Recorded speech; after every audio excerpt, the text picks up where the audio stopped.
la régulation financière qui a été mise en place suite à la crise est largement insuffisante pour d'abord prévenir une nouvelle crise et, euh, et même protéger les citoyens en cas de nouvelle crise.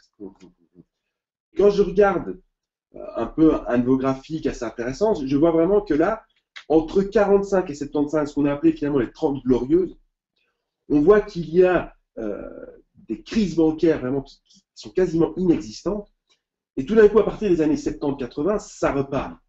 Alors, on a ici vraiment on va dire deux mondes complètement différents.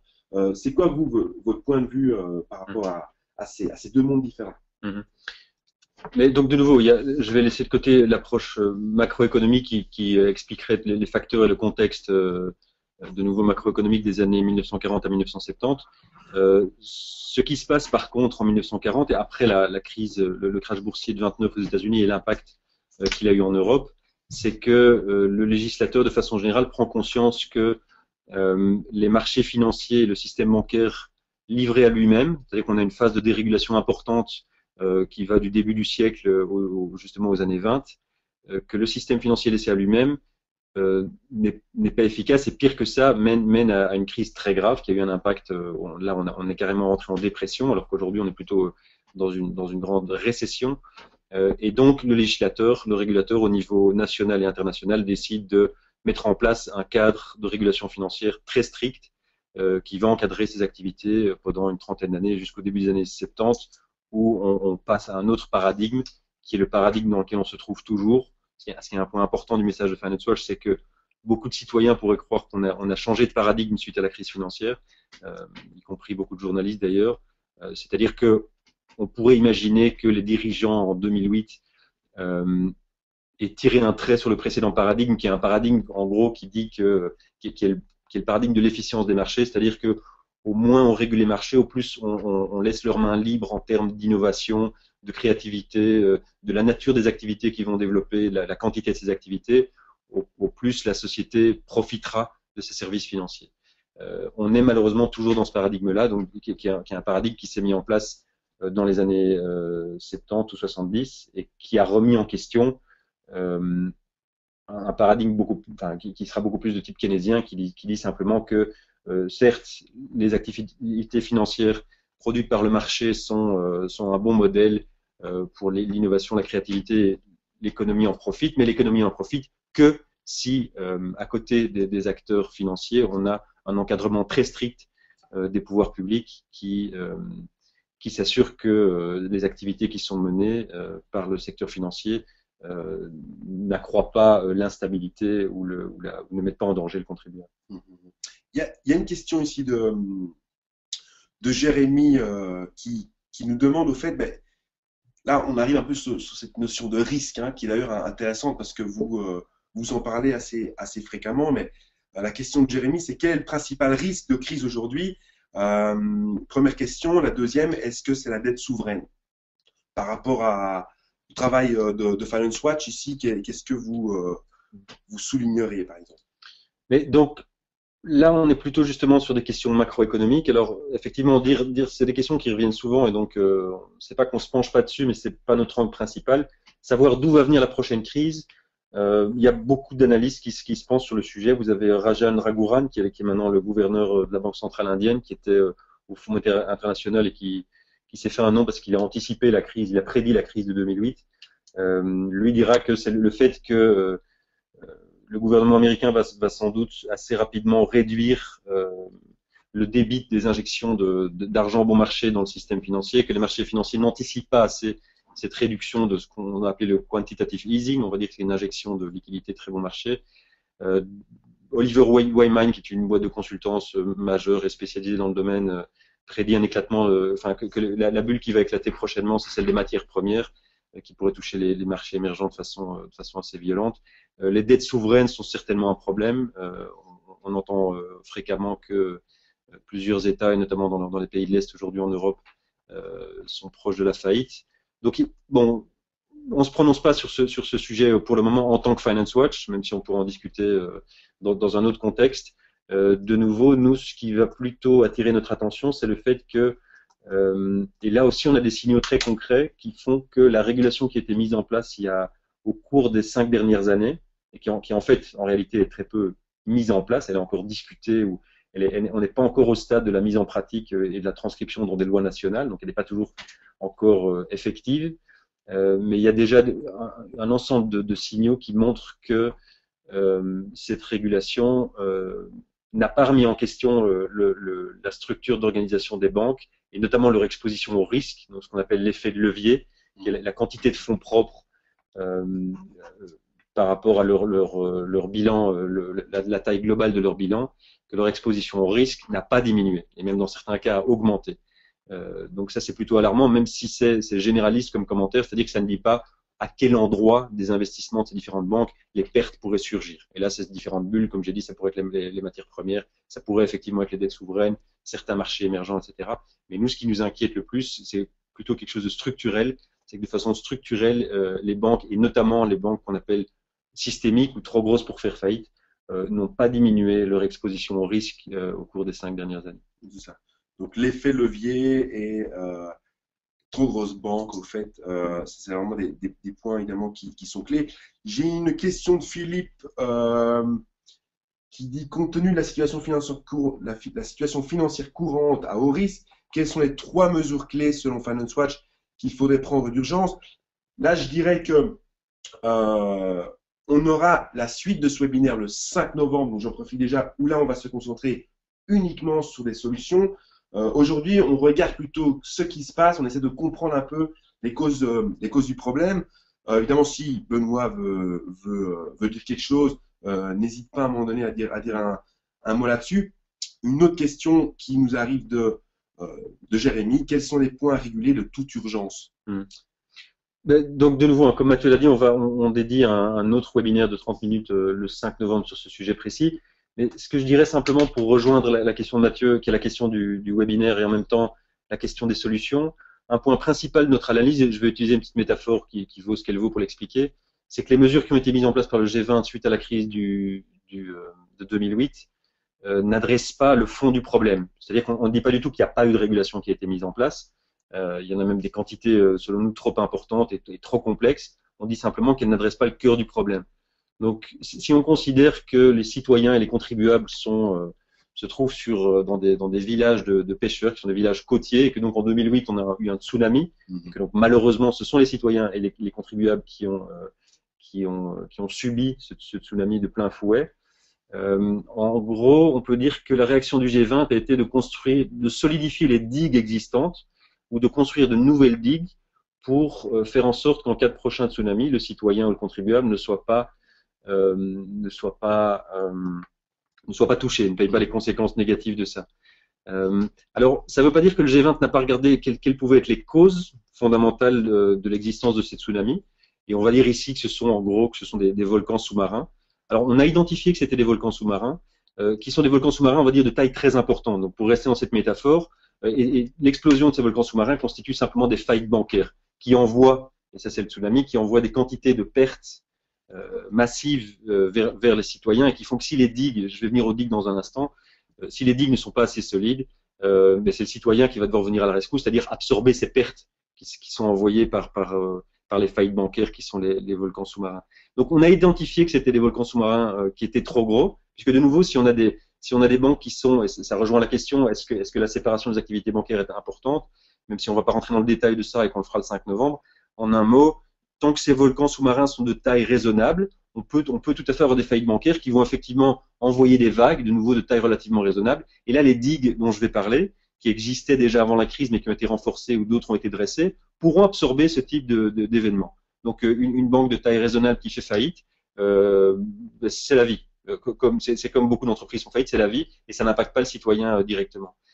Par contre, quand on a ces volcans sous-marins qui sont trop gros, les vagues qui sont générées par ces faillites sont d'une telle taille que selon nous, il est un petit peu illusoire de penser protéger les citoyens avec des digues aussi solides soient-elles.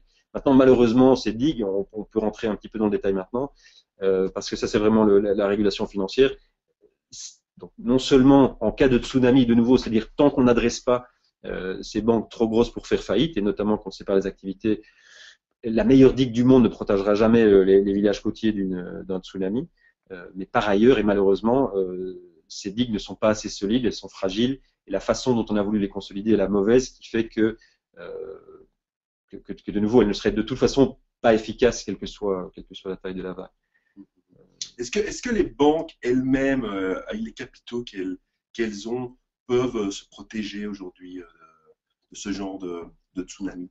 Et tout à fait. Donc, l'analyse du G20 et de façon générale dans la régulation, en particulier la régulation du secteur bancaire, la première digue qui permet donc d'absorber des pertes au cas où ces pertes surgissent, typiquement suite à l'explosion d'une bulle, ce sont les fonds propres. C'est-à-dire que c'est l'argent en gros que l'institution a de côté et qu'elle va pouvoir, qui va simplement lui permettre d'absorber ses pertes. C'est-à-dire qu'elle va sortir ses fonds propres pour absorber les pertes qu'elle fait.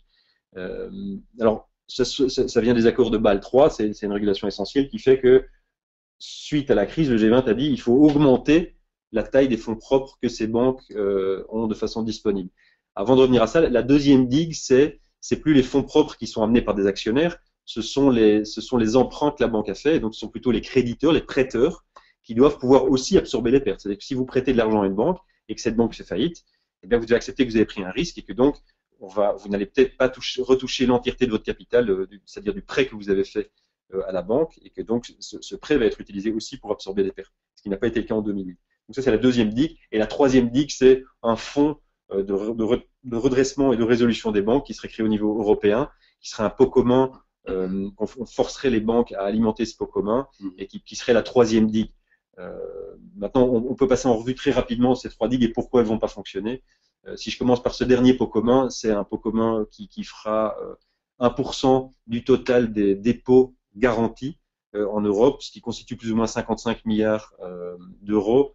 Alors quand on sait que si on prend rien que les banques les plus importantes en Europe, leur total de bilan est au-delà de 43 000 milliards d'euros, bon, c'est 55 milliards d'euros, on comprend que ça va pas servir à grand-chose. Et en plus, les banques ont 10 ans pour constituer ce fonds. Si on passe à la première digue qui est la plus importante pour répondre à la question de Mathieu, qui est une question qui a été posée aussi par l'un d'entre vous, les fonds propres aujourd'hui, donc ce qu'on appelle le ratio de fonds propres, c'est-à-dire en gros la quantité que les banques vont être obligées de mettre de côté en fonction de la taille de leur bilan, aujourd'hui est calculé sur base de modèles qui sont des modèles internes aux banques. C'est-à-dire que c'est basé sur un principe, et j'en resterai là ensuite, mais c'est un concept important. Le principe est bon, c'est-à-dire qu'on dit aux banques, au plus vous avez des activités risquées, au plus vous devez mettre du capital, des fonds propres de côté. Ça, c'est un principe, c'est le principe des risques pondérés qui est au cœur de Bâle 2 et Bâle 3, et qui semble très sain. Le problème, c'est que la pondération des risques, et donc le fait que la banque dise, eh bien, mes activités, c'est-à-dire ce qui expose mon bilan, est plus ou moins risqué, elles utilisent des modèles internes pour le calculer. Or, le régulateur se rend compte lui-même aujourd'hui que ça permet malheureusement aux banques je ne vais pas utiliser le mot de manipuler les chiffres, mais certainement de faire en sorte que ces modèles internes arrivent à des conclusions qui sont en gros de ne pas devoir trop augmenter la taille de ses fonds propres, ce qui coûte cher à la banque. Et donc malheureusement, la façon dont on va calculer ce principe qui est très sain de dire à la banque, au plus vous prenez des risques, au plus vous devez avoir des fonds propres de côté, et laisser aux banques eux-mêmes. Et on se rend compte, comme je le dis, que deux banques différentes vont évaluer ce qui a priori est le même risque de façon complètement différente, et que donc l'indicateur n'est pas bon. Nouvelle question ici de Henri. Alors je vais essayer de la résumer parce qu'elle est assez longue, mais en gros, c'est vraiment, est-ce que les marchés financiers qui semblent finalement incapables de s'auto-réglementer, et je cite ici parce qu'ils agissent de façon égoïste. Et donc, ça, c'est un peu le point de vue d'Henri. Et lui, il dit, ce qu'il faudrait, ce serait intéressant de s'accorder sur un minimum de règles au niveau international. Problématique de la concurrence réglementaire, dit-il. Alors, est-ce que cette gouvernance internationale est en vue? Justement, tu mentionnais tout à l'heure ce qui s'était passé en 2009 avec le sommet du G20 à Pittsburgh. Intéressant, ça, justement. Qu'est-ce qui s'est décidé lors de ce G20 et 4 ans plus tard, où est-ce qu'on en est? Mais donc, c'est effectivement une question essentielle, c'est de l'harmonisation des règles au niveau international. Alors, je dis tout de suite que c'est un argument qui est utilisé par l'industrie financière elle-même pour freiner la régulation qui par essence est plutôt régionale. C'est-à-dire qu'aujourd'hui, la réglementation financière, se fait au niveau européen, au niveau américain, en Asie, c'est un peu différent. Mais donc, ça se fait au niveau, pas national, mais européen. Alors, ça ne veut pas dire qu'il y a une harmonisation au niveau international, notamment sous l'égide du G20 et du Comité de stabilité financière. Mais simplement, les processus de réglementation n'avancent pas aux mêmes vitesses, et donc c'est vrai qu'il y a un risque de concurrence régulatoire. Donc l'essentiel pour nous, c'est que on ait une harmonisation par le haut, c'est-à-dire qu'on ait les meilleurs standards de régulation qui soient appliqués partout. Le risque, évidemment, qui fait suite à l'argument de l'industrie financière, qui est de dire, mais nous voulons une harmonisation effectivement des règles, et sinon c'est insupportable pour nous. Mais évidemment, leur objectif à elle, c'est de tirer la réglementation vers le bas, c'est-à-dire de prendre le plus petit commun dénominateur. Alors, est-ce que cette réglementation internationale est en route? Oui. C'est-à-dire qu'effectivement, il y a eu une impulsion en 2009 et on est toujours sous le coup de cette impulsion. Donc, les régulateurs sont toujours au travail et on est toujours dans une dynamique, je dirais, de re-réglementation qui prend du temps. Donc, je rappelle que la plupart des règles qui ont été décidées, qui ont été négociées pendant 5 ans ne sont toujours pas effectives.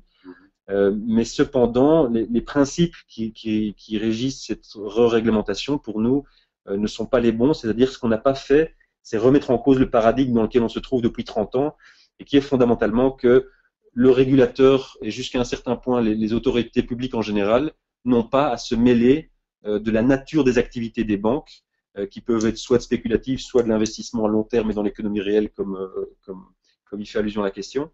On ne remet pas ça en question. On dit simplement, on va renforcer le cadre général qui doit garantir la stabilité du système. Alors que, et je reviens à cette histoire des digues, alors que ce qu'il fallait faire, parce que la bonne nouvelle avec cette métaphore, c'est qu'en réalité, il n'y a pas de volcan sous-marin géant. Il y a simplement, c'est une métaphore. Donc, les crises financières ne sont pas des fatalités naturelles. Le volcan sous-marin géant, il a été créé par la déréglementation qui a permis la naissance de monstres financiers qui sont des banques trop grosses pour faire faillite, qui sont 28 ou 29 selon les estimations au niveau international. Et donc ce qui c'est ça, c'est qu'il y a des règles, mais que on travaille plus sur un système et pas vraiment sur une finance qui va servir une économie réelle et qui, elle, pourra finalement faire fonctionner le système dans lequel on vit et pas simplement s'auto-alimenter lui-même. Ça, après le G20, est-ce que ça a été mis en place? Non, donc ça pas du tout. Donc ça, c'est très clair. Donc on n'a pas posé la question du sens de la finance, de la raison d'être, je vais dire, sociale de la finance, c'est-à-dire à quoi elle sert, à savoir le financement de l'économie. Enfin, on peut rentrer dans cette discussion. Ça, on n'a pas remis en question. Et donc on reste dans ce paradigme dans lequel on est depuis 30 ans, qui est de dire à la finance elle-même, aux acteurs financiers, de décider le type d'activité qu'ils vont mener. Et malheureusement, ça a conduit à une explosion des activités de nature purement spéculative, qui sont donc au mieux inutiles à la société, mais au pire, comme on l'a vu, et le plus souvent très nuisibles à la société, puisque les profits liés à ces spéculations sont privatisés, mais quand les pertes arrivent du fait de la taille de ces banques, elles sont par contre socialisées. Et donc, on n'a pas remis en question la nature de ces activités. On a, comme je l'ai dit, voulu regarder les digues et renforcer les digues, mais on n'a pas commencé à regarder ce qui faisait qu'on avait ces volcans géants. Or, ces volcans géants sont essentiellement constitués d'activités spéculatives qui, si on séparait les banques, mais de nouveau, on va laisser cette discussion pour le 5 novembre, réduiraient très fort en taille. Mais donc ça demanderait de regarder, de commencer à se mêler de ce que font les banques, à quoi servent les banques, et le régulateur n'a pas été jusque-là. Donc, pour répondre à la question de Philippe, non, en effet, en 2013 par rapport en 2008 sur un des graphes, le graphe 6 que vous trouvez sur notre website, où là, en effet, les banques ne semblent pas relancer leur activité de crédit à l'économie réelle, comme Finance Watch je souligne souvent. Une autre question qui nous arrive, à la prochaine crise, qui payera? Donc là, c'est quand même assez intéressant. On parle du besoin en fait, que les États ont dû rentrer de manière très rapide après la crise pour maintenir le système. On parle de 1600 milliards d'euros ou de dollars. J'ai un peu oublié ces chiffres-là, mais finalement, quelles sont les conséquences pour le citoyen? Est-ce que c'est de l'argent perdu? Est-ce que c'est de l'argent qui est investi? Comment est-ce que ça fonctionne? On voit que là, il y a certains qui disent ben non, c'est pas bon pour le citoyen, et d'autres qui disent ben non, aucun problème, au fait, il faut juste un petit peu attendre et l'argent va revenir le citoyen. C'est quoi le point de vue de Finance Watch par rapport à ça? Donc la première question, c'est est-ce que c'est le citoyen qui payera? Et la question, c'est est-ce que le tsunami va arriver jusqu'au village côtier? Et la réponse est clairement oui. C'est-à-dire qu'aujourd'hui, en l'état de choses, c'est clairement à nouveau le citoyen qui sera obligé de payer. La question, c'est de savoir est-ce que les États auront la capacité d'absorber ces pertes. Bon, aujourd'hui, oui, effectivement, les États peuvent toujours s'endetter. Bon, alors, on a vu qu'il y avait une discussion aux États-Unis très récemment sur le sujet, mais a priori, l'État peut toujours continuer à s'endetter pour absorber des pertes. Le problème, c'est que c'est le citoyen ensuite qui va devoir rembourser au fil du temps. On a vu que au Royaume-Uni, la dette publique a doublé suite aux investissements qui ont été nécessaires pour sauver les banques du Royaume-Uni. Et donc, c'est le citoyen britannique qui va payer, je pense, sur une ou deux générations, ça a été calculé, l'absorption de ces pertes. Alors, bon, pour répondre à la question sur les 1600 milliards qui ont été déboursés par le contribuable suite à la crise, donc le montant en fait est beaucoup plus important que ça. Les 1600 milliards, c'est en Europe, ça. Les 1600 milliards, c'est uniquement en Europe. Alors, ça concerne uniquement l'argent du contribuable européen qui était engagé.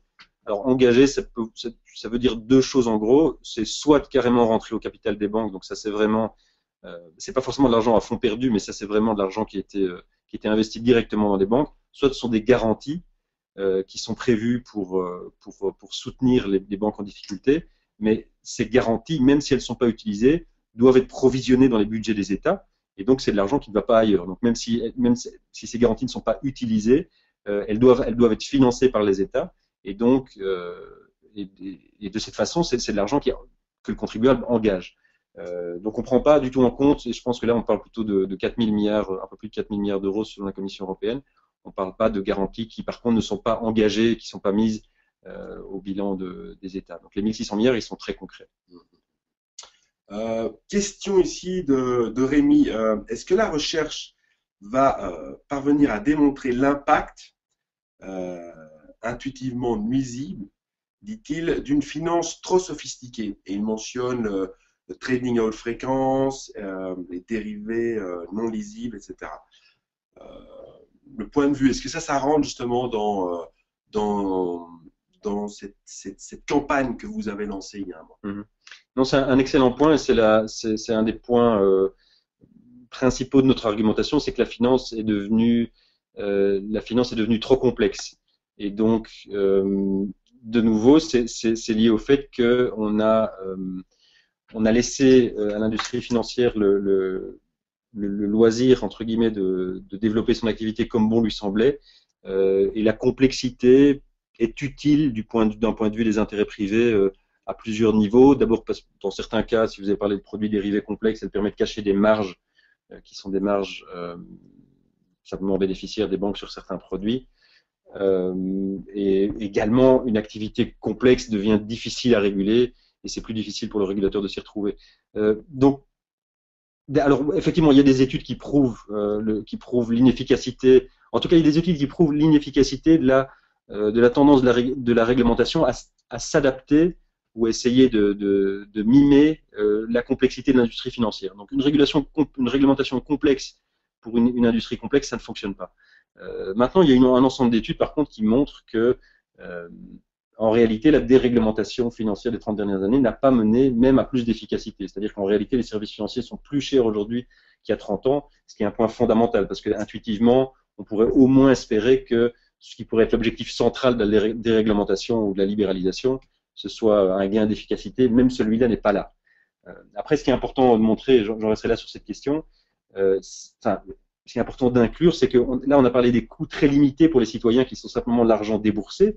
Évidemment, comme vous le verrez aussi sur notre site avec différentes illustrations et différentes données, il y a un coût beaucoup plus large qui devrait être calculé, qui inclut les pertes d'emploi, la diminution de la réduction de la croissance et ce type de pertes. Donc, il y a une étude très intéressante qui a été publiée aux États-Unis par une institution qui s'appelle Better Markets et qui évalue à 14 000 milliards de dollars le coût réel de la crise financière. C'est-à-dire pas seulement l'argent que le contribuable a sorti, mais les pertes de croissance, la perte d'emploi, etc., qui sont conséquences directes de la crise financière. Et ça, on trouve, c'est sur le site de Better Markets, donc bettermarkets.com, qui est on peut dire une association sœur de Finance Watch qui se trouve à Washington, avec laquelle on a développé un partenariat qui fait un excellent boulot et qui a fait une étude très approfondie qui est très utilisée aux États-Unis pour justifier la réglementation.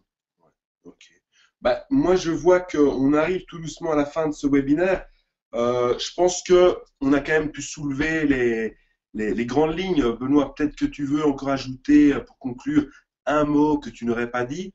Euh, et si tu n'as rien à ajouter, je dirais peut-être un mot sur cette conférence du 7 novembre, en tout cas, pour ensuite clôturer et nous inviter au webinaire suivant. Ouais, la première chose, c'est que si vous avez encore des questions, n'hésitez pas à les envoyer, on tentera d'y répondre le mieux possible. Le deuxième point sur la conférence, c'est que la conférence du 7 novembre qui se tiendra à Bruxelles, à laquelle vous êtes tous cordialement invités, là on aura des invités, je veux dire, qui sont vraiment des invités experts, des représentants aussi des institutions européennes, et qui permettra de rentrer dans le détail vraiment de la discussion qu'on a eue maintenant pendant une demi-heure, de façon assez proche, que ce soit sur les dérivés, que ce soit sur les fameuses digues dont on a parlé, mais aussi sur le processus lui-même de réforme. Hein, c'est quelque chose dont on n'a pas parlé aujourd'hui, c'est que, mais qui est lié au paradigme que j'ai expliqué, c'est que, enfin, si vous avez compris ce paradigme qui est que on ne va pas questionner la façon dont l'industrie financière elle-même s'organise.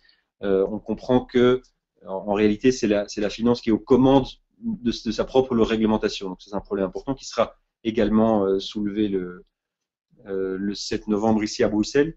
Donc, le 5 novembre, on parlera aussi de toutes les solutions qui doivent être mises en place.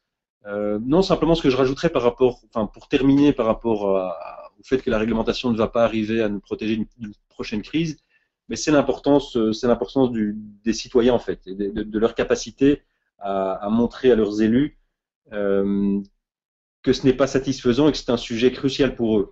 Et nous pensons en Finance Watch que c'est un sujet crucial, pas simplement pour des gens spécialisés dans la finance, mais malheureusement pour tout le reste de la société, y compris des associations, des citoyens qui préfèrent s'intéresser à des choses qui sont parfois beaucoup plus excitantes, comme qui sont des enjeux de société, dont je pourrais faire une longue liste maintenant. Malheureusement, ces enjeux de société ne seront pas résolus tant que le système financier qui irrigue tous ces projets, qui irrigue l'économie réelle et qui finance tous les projets beaucoup plus excitants qui sont des enjeux de société, tant que le système financier ne sera pas remis en question fondamentalement, c'est-à-dire le paradigme dans lequel on est depuis 30 ans, la société sera réellement à risque et c'est un risque relativement urgent d'une prochaine crise. Donc je peux juste vous inviter, vous et vos connaissances, à simplement donner de la voix de la façon dont vous trouvez et aussi en suivant Finance Watch.